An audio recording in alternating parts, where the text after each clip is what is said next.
Shalom, shalom, pessoal. Hoje eu estou atrasada com esse vídeo, né? Eu vou subir ele agora já pela parte da tarde, porque eu estou com um problema no meu celular. Eu inclusive estou fazendo gravação de tela porque eu não estou conseguindo de outra forma.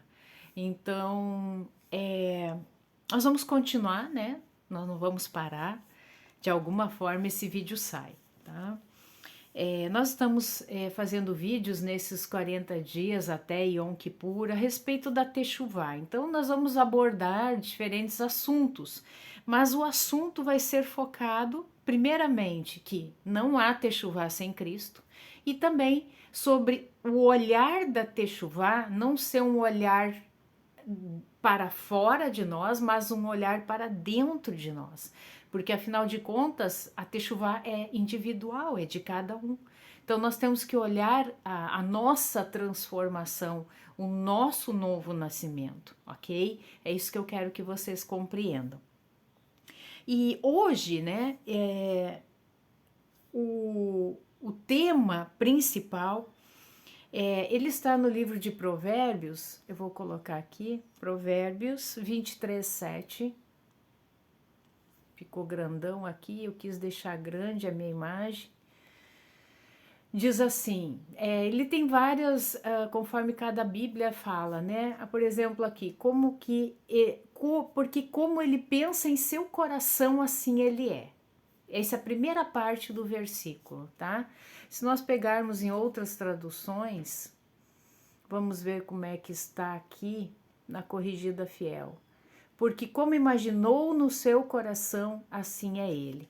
Eu vou ler aqui conforme eu peguei em outra tradução que diz assim: como pensa em sua alma, assim é. Então o tema desse dia é: conforme você pensa em sua alma, assim é. Nós somos seres tripartidos. O que isso quer dizer, Anne? Quer dizer que Deus nos fez em três, tá? Nós somos um espírito, nós somos uma alma e nós somos um corpo. Então nós somos três. E estes três, eles têm que estar em concordância para que haja uma harmonia e para que a gente possa estar andando segundo a vontade de Deus. Então, não é como alguns gnósticos, né, entendem que o que importa é somente o espírito, ou muitos pensam que o que importa é somente a alma, que você pode fazer o que quiser com o corpo, não importa, o corpo vai ser destruído, então você pode fazer o que quiser com o corpo, nada disso, tá? Se Deus nos fez três, né?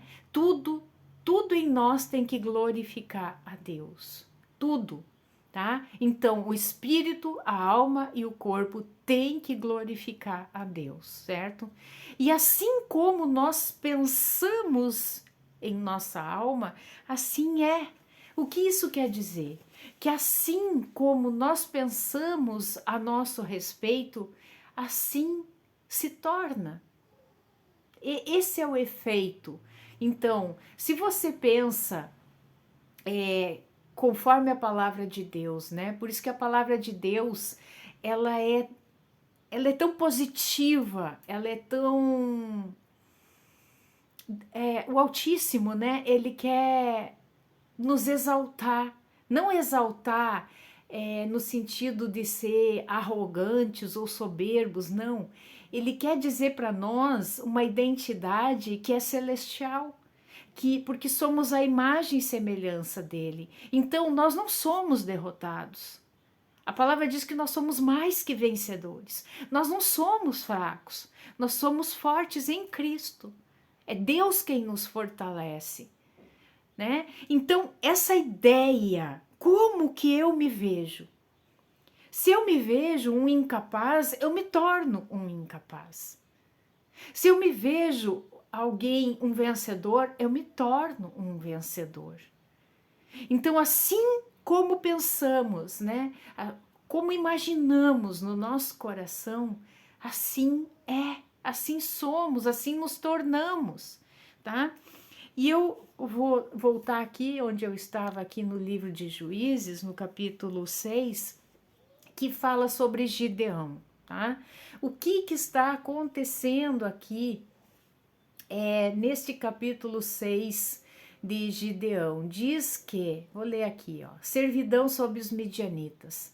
Porém, os filhos de Israel fizeram o que era mal aos olhos do Senhor, e o Senhor os deu nas mãos dos medianitas por 7 anos. E prevalecendo a mão dos midianitas sobre Israel, fizeram os filhos de Israel para si, por causa dos midianitas, as covas que estão nos montes, as cavernas e as fortificações. Então, por causa dessa opressão desses inimigos, arqui-inimigos de Israel, eles cavaram nas rochas, nas cavernas, para se esconder desta opressão dos midianitas. Tá? Porque sucedia que, semeando Israel, os midianitas, os amalequitas e também os do Oriente contra ele subiam. E punham-se contra ele em campo, destruíam os frutos da terra até chegarem a Gaza, e não deixavam mantimento em Israel, nem ovelhas, nem bois, nem jumentos, porque subiam com seus gados e tendas, vinham como gafanhotos em grande multidão que não se podia contar, nem a eles, nem aos seus camelos, e entravam na terra para destruir. Assim Israel empobreceu muito pela presença dos medianitas. Então os filhos de Israel clamaram ao Senhor. E sucedeu que, clamando os filhos de Israel ao Senhor por causa dos medianitas, enviou o Senhor um profeta aos filhos de Israel que lhes disse: Assim diz o Senhor Deus de Israel: do Egito eu vos fiz subir, vos tirei da casa da servidão. Só um minuto. E vos livrei da mão dos egípcios e da mão de todos quantos vos oprimiam, e os expulsei de diante de vós, e a vós dei a sua terra, e vos disse: Eu sou o Senhor vosso Deus. Não temais aos deuses dos amorreus em cuja terra habitais, mas não destes ouvidos à minha voz. Então o anjo do Senhor veio e assentou-se debaixo do carvalho que está em Ofra, que pertencia a Joás, o Abiesrita, e Gideão, seu filho, estava malhando trigo no lagar para o salvar dos medianitas. O trigo, ele tem que ser malhado ao ar livre, tá? No campo. Por quê? Para que seja separado a palha, né? Que é o joio, né? Seja separado a palha do trigo, o vento tem que soprar e levar embora para que fique somente a semente. Ali ele estava malhando no lagar, que é o lugar de se processar as uvas, de amassar as uvas. Mas por quê? Para se esconder dos medianitas, para que o trigo não fosse saqueado. Ok? Então a situação em Israel era terrível, tá? Então o anjo do Senhor apareceu para ele, né? E ele estava ali malhando trigo no lagar. Antes de nós lermos o 12, eu quero ler o 15 com vocês, que ele diz assim, ó, o que Gideão diz ao anjo? Ele lhe disse: Ai, Senhor meu, com que livrarei a Israel? Eis que a minha família é a mais pobre em Manassés e eu o menor na casa de meu pai. O que nós lemos aqui de Provérbios 23:7? Assim como o homem imagina ou como ele pensa em sua alma, assim ele é.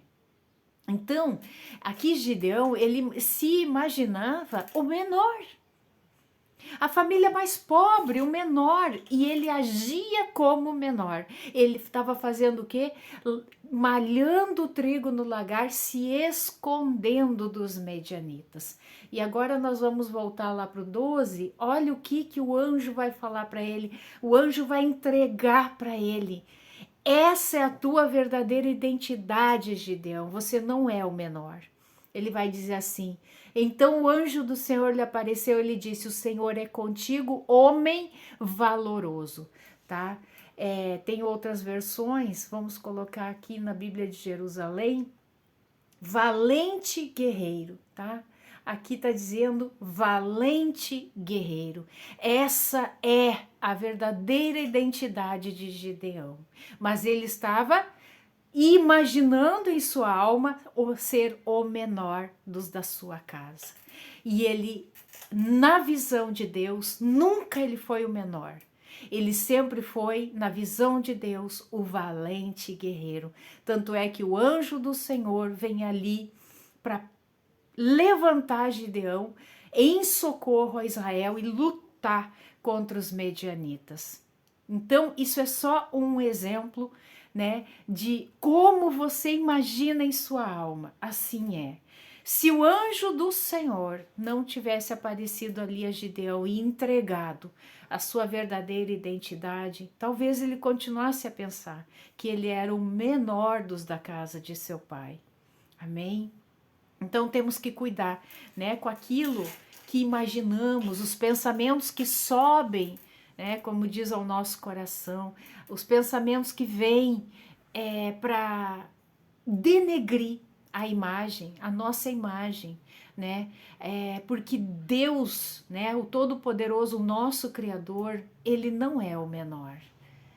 Ele não é covarde, porque Gideão, ele estava escondido como um covarde e não como um valente guerreiro. Amém? E eu quero trazer esse é um exemplo negativo, né? E quero ver um exemplo positivo de alguém que se imaginava em sua alma um valente guerreiro mesmo, né? Ele não se imaginava o menor, mas ele mesmo sendo o menor, o mais novo, o menorzinho, ele se imaginava um valente guerreiro, que foi Davi. Né? Davi, ele, quando Samuel ele vai até a casa de Jessé, né, o pai de Davi, Jefté, né, que é o correto, ele chega lá e quem ele vê primeiro é o primogênito, um homem muito bonito, né, com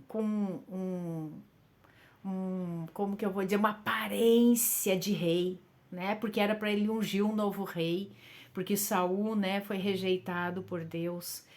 E ele olha a aparência, e ele olha então para o primogênito e pensa, com certeza é esse que eu tenho que ungir. Só que Deus fala para ele, não, Samuel, eu não olho a aparência, eu olho o coração, tá? Então Davi é um exemplo de um valente guerreiro, e ele, né, que ele se sentia um valente guerreiro. Vamos para 1 Samuel 1 Samuel 17. Opa! 1 Samuel 17, a partir do 32. Davi disse a Saul que ninguém perca a coragem por causa dele, né? Por causa de Golias, o gigante. O teu servo irá lutar contra este filisteu. Ele chega lá por ordem, né, do pai dele para levar alimentos para os seus irmãos. Ele tinha 3 irmãos, os mais velhos, que estavam lá, né, supostamente na guerra, porque já fazia ali, se não estou enganada, quase 40 dias, né, que o Golias estava ali debochando de Israel e, né, escarnecendo de Israel. E ele chega ali somente para levar um alimento para os seus irmãos, e ele chega ali e vê toda aquela situação de humilhação, né? Golias escarnecendo de Israel, né? Os filisteus escarnecendo, e aquilo faz com que ele queime, né? Que o sangue dele ferva, né? E ele diz ali, primeiro Saul respondeu a Davi, tu não poderás ir contra esse filisteu para lutar com ele, porque tu não passas de uma criança, e ele é um guerreiro desde a sua juventude. Então eu estava aqui meditando e pensando, né? Saul é o cérebro sabotador. Aqui Davi chega, né? Eu vou acabar com esse Golias, com esse gigante. Mas o cérebro sabotador diz: tu não vai poder ir porque tu não passa de uma criança, você não vai conseguir, né? Esse Golias aí, ele é guerreiro de muito tempo, ele vai te derrotar, né? Mas pela maturidade, apesar de tão jovenzinho, já tinha muita força, muita maturidade emocional e principalmente muita confiança em Deus. E aqui ele vai responder, né, para o rei Saul: quando teu servo apacentava as ovelhas de seu pai e aparecia um leão ou um urso que arrebatava uma ovelha do rebanho, eu o perseguia, o atacava e arrancava a ovelha da sua goela. E se vinha contra mim, eu o agarrava pela juba, o feria e o matava. O teu servo venceu o leão e o urso, e assim será com esse incircunciso filisteu. Oh, glória, né? Como se fosse um deles, pois desafiou o exército do Deus vivo. Davi acrescentou mais: Deus, né? Iá que me livrou das garras do leão e do urso, me livrará das mãos desse filisteu. Então Saul disse a Davi: vai, e que Deus esteja contigo, né? Depois nós vamos ler aqui no verso 45, né? Quando ele já está ali frente a frente com Golias, Davi diz para ele, né? Retrucou ao filisteu: tu vens contra mim com espada, lança e escudo. Eu, porém, venho a ti em nome do Deus dos exércitos, de Israel, que desafiaste. Hoje mesmo Iá te entregará em minhas mãos, eu te ferirei, te deceparei a cabeça e darei o teu cadáver e os cadáveres do exército filisteu às aves do céu e aos animais selvagens. Toda a terra saberá que há um Deus em Israel. Então veja a diferença, né? Entre Gideão, num primeiro momento, se achando menor na casa dos seus pais, e entre o pequeno Davi, que ele sabia quem ele era, porque Deus, né, tinha feito tanto por ele, né?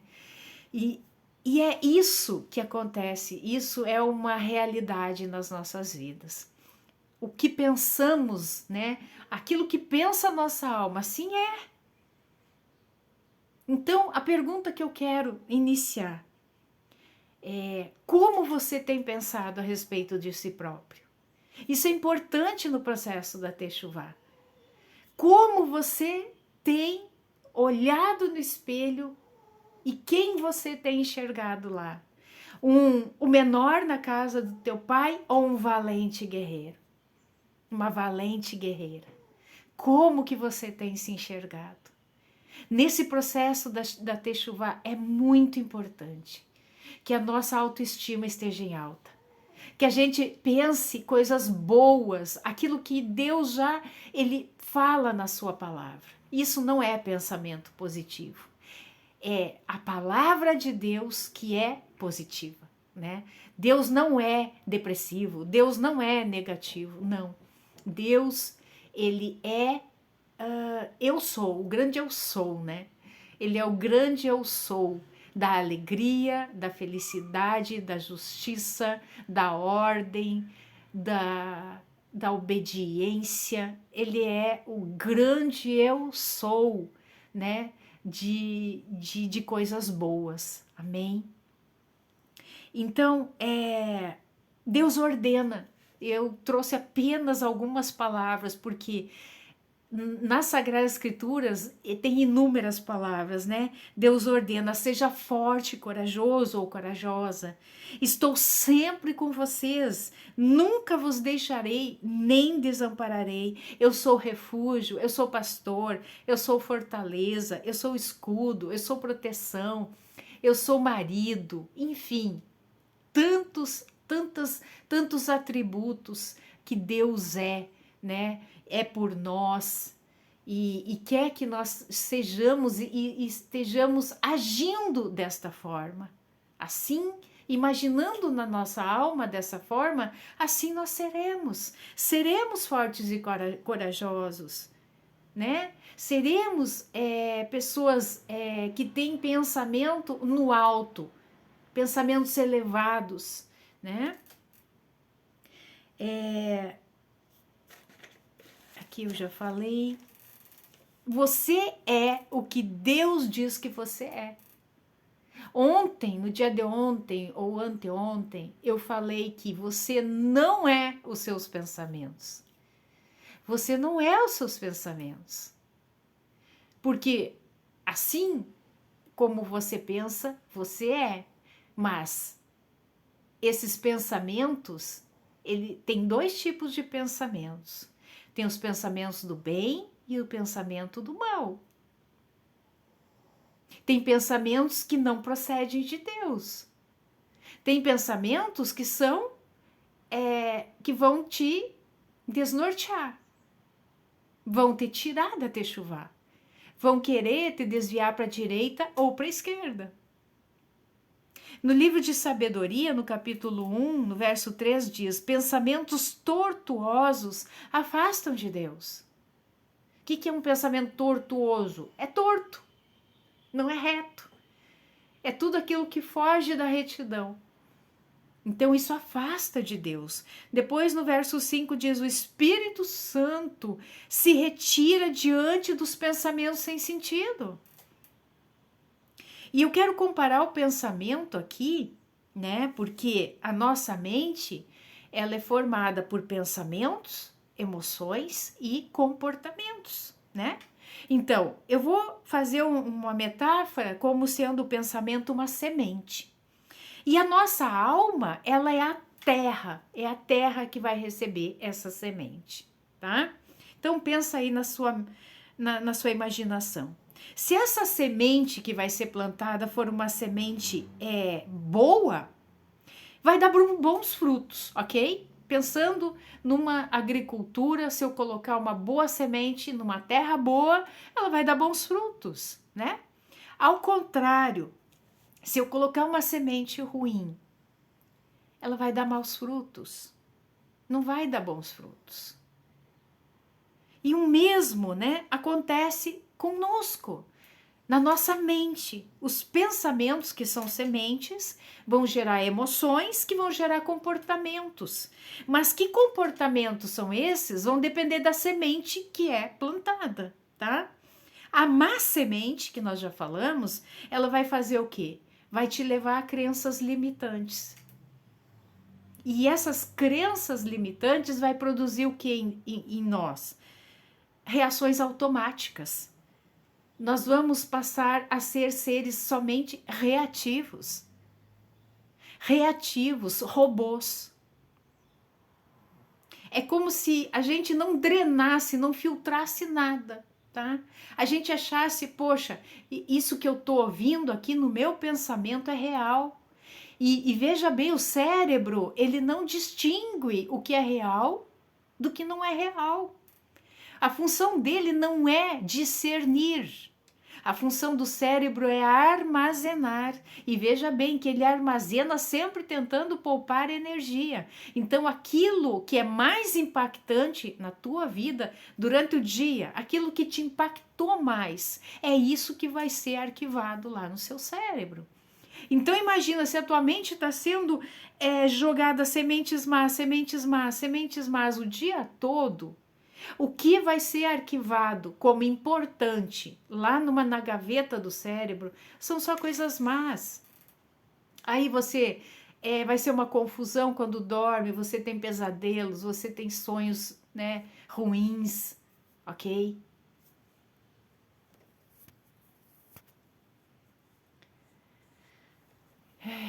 Meu celular, gente, eu tô com a sensação que a qualquer minuto é uma bomba relógio, tá?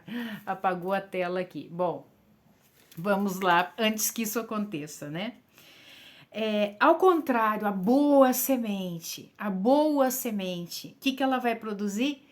Ao invés de crenças limitadoras, vai criar crenças potenciadoras, de potência, de potencial, tá? E isso, essas crenças de potenciadoras trazem maturidade emocional para nós e traz um equilíbrio nas emoções. Então nós não somos mais seres reativos, mas seres meditativos.